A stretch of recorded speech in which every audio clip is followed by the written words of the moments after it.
নমস্কার। আজকের গল্প ঈশ্বরচন্দ্র বিদ্যাসাগরের লেখা অদ্ভুত আতিথেয়তা।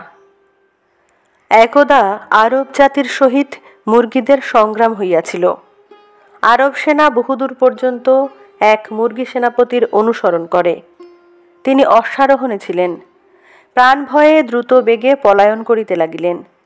আরবেরা তার অনুসরণে বিরত হইলে তিনি স্বপক্ষীয় শিবিরের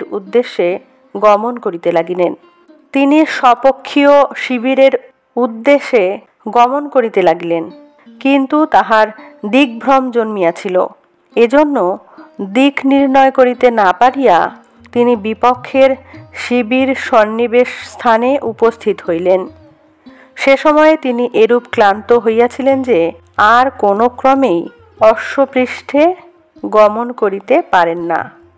কিয়ৎক্ষণ পরে তিনি এক আরব সেনাপতির পটমণ্ডপ দ্বারে উপস্থিত হইয়া আশ্রয় প্রার্থনা করিলেন।